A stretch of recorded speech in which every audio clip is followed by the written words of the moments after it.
I've been thinking a lot about ghosting because I'm probably currently in the process of being ghosted, and I was evaluating all of the times that I have been ghosted, and it's been a lot of times, many, many times, and I've gotten a lot of, I guess, more new takes and nuanced takes about it. For a long time, I used to think that because I was getting ghosted so often, that there must have been something that I was doing that that led to it. I used to think that maybe it was my own behaviors that I don't know, something so repulsive that the other person had to like get away from me, or I thought that it was like I wasn't worthy of love or like basic respect. And then I kind of slowly evolved into thinking, okay, maybe I'm just choosing people who are emotionally unavailable, and I'm kind of like feeding into this cycle of basically choosing people to ghost me. And I don't know if I like truly believe that. I do think that I give people a lot of chances, more chances um, than they should have.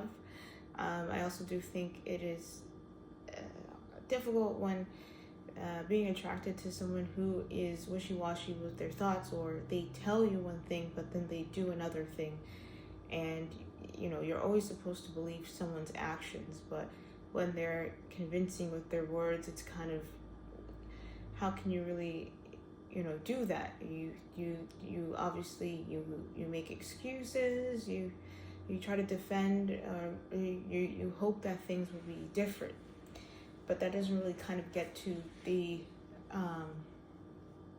I kind of thought about that for a while, but I realized it was missing some aspects, because I do think that there were people who ghosted me who never gave me an indicator that they stopped being attracted to me or stopped being interested in me. It was just like one day, nothing happened.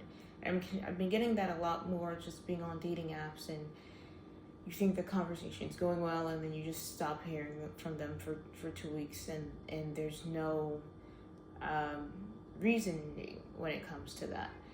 It still happens,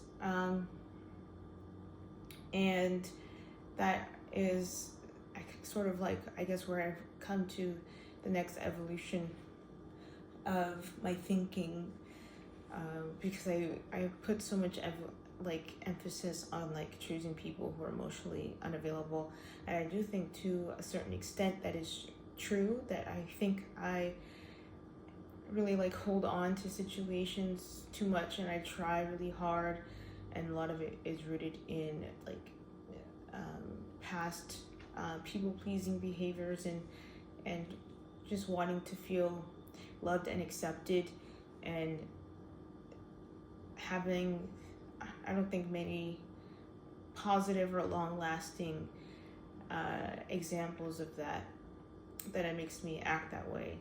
But I also think it is, I think, a much larger thought that I've been having lately, that I think is more true, and I think a lot more relevant to my like current situation, is that I have done so much work in therapy and in traumas, and in seeing things from different perspectives, and really trying to like just work on myself, that I think I've over time developed a lot more emotional intelligence, and I feel that I am a lot more self-aware than the average person is. And I don't think that's always true. I feel like I don't always think that more therapy equals more self-awareness, but I've been doing it for so much and for so long, and I've put a lot of work and effort into it, that I can, and it's helped that I've had a background of being a former people pleaser, that I already am very hyper vigilant to very slight changes in people's behaviors and tones and mannerisms, that I can tell when something is going to change or be different before it actually does. I've realized that I have that, and that's like a skill that I have worked on for so many years that a lot of people don't. And so I'm in a space where you have to be emotionally vulnerable with people and like actively trying to date people and find my people or my person, whatever.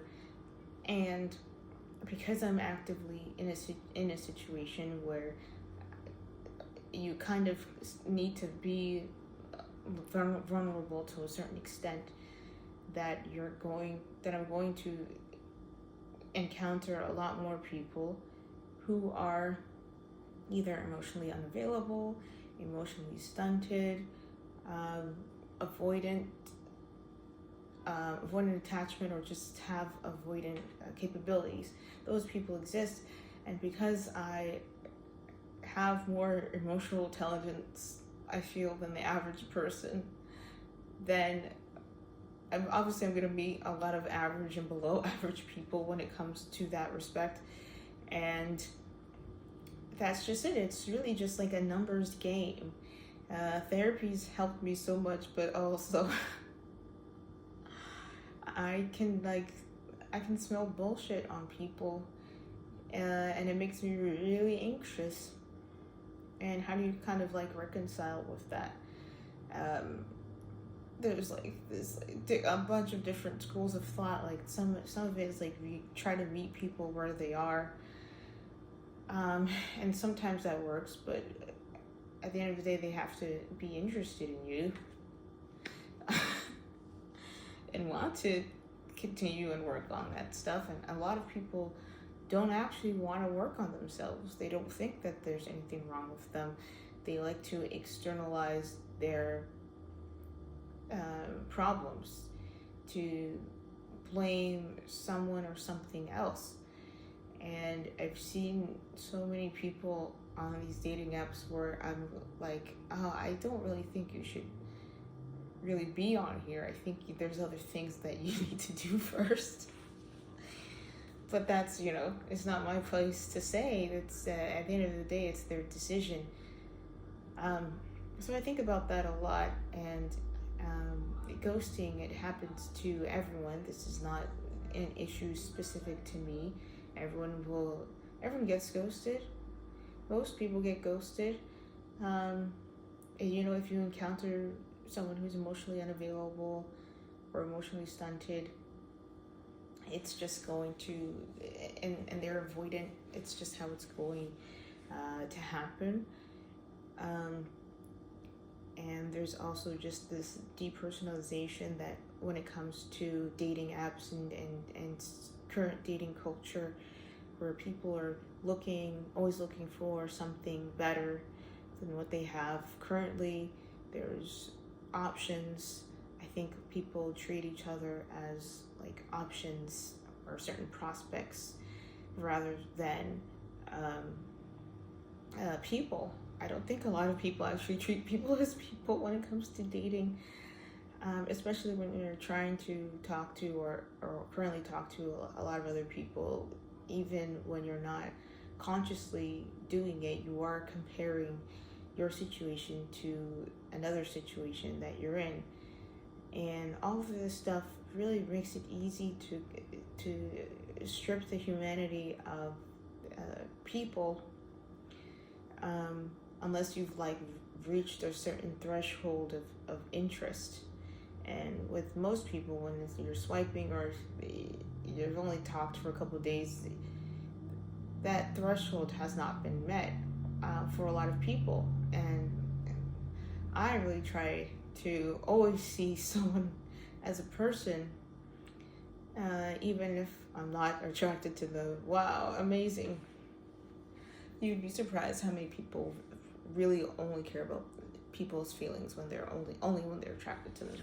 Um, and so that is like a weird area to be in, where there's, I feel like it's easier for emotionally unintelligent people to thrive a little bit more, or people, and then there's just people who are looking for things that are different than you, and so there's huge opportunities to be ghosted, just for things not working out, and people not really caring about the person on the other side. And I take it personally. I'm not supposed to. They always say you don't, and that's kind of one of the reasons why lots of people justify ghosting in the first place. It's because of the phrase "you don't owe anyone anything," which I think is bullshit. I think everyone is owed basic empathy and respect, like you would in any situation, but we like to apply it to like situations where you're going to be emotionally vulnerable with someone else.